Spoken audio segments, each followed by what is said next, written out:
श्री साईं बाबा एक दिव्य शिक्षक, रक्षक, दार्शनिक, मित्र और मार्गदर्शक हैं।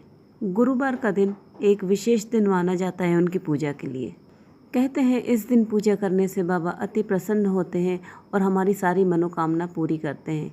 इसीलिए गुरुवार के दिन साईं बाबा का व्रत किया जाता है, जिसकी कथा इस चैनल के माध्यम से आपको सुनाई जाती है। तो चलिए श्री साईं बाबा की व्रत कथा प्रारंभ करते हैं। कोकिला बहन और उनके पति शहर में रहते थे।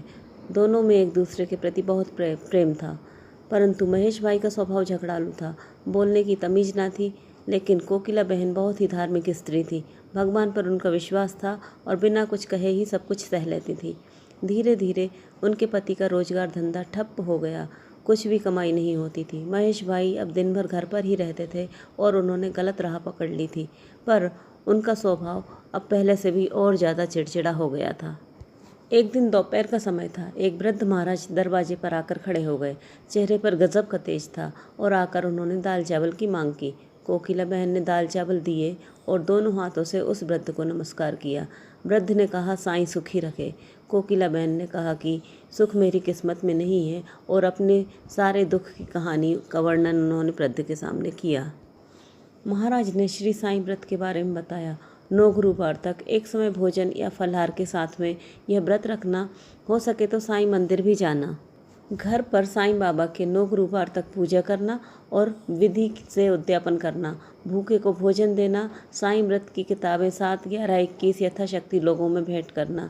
इस तरह साईं व्रत का फैलाव करना। साईं बाबा तेरी सभी मनोकामना पूर्ण करेंगे, लेकिन साईं बाबा पर अटूट श्रद्धा रखना बहुत जरूरी है। कोकिला बहन ने भी 9 गुरुवार का व्रत किया और 9वें गुरुवार को गरीबों को भोजन कराया। व्रत की पुस्तकें भेंट की।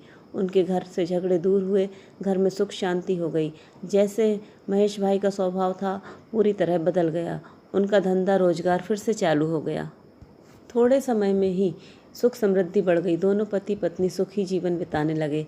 एक दिन कोकिला बहन के जेठ जेठानी सूरत आए। बातों बातों में उन्होंने बताया कि उनके बच्चे पढ़ाई नहीं करते हैं, परीक्षा में फेल हो गए हैं।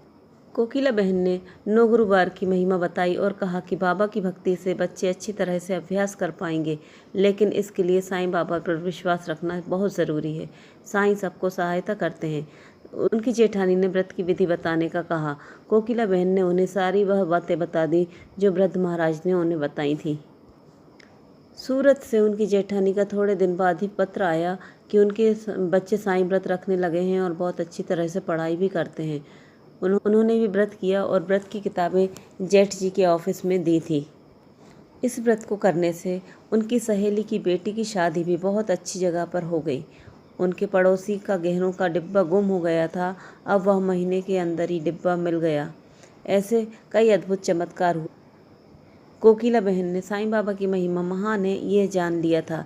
हे साईं बाबा, जैसे सभी लोगों पर प्रसन्न होते हैं, वैसे ही हम पर प्रसन्न होना। श्री सच्चिदानंद सद्गुरु साईनाथ महाराज की जय। ओम साई राम, जय साई राम।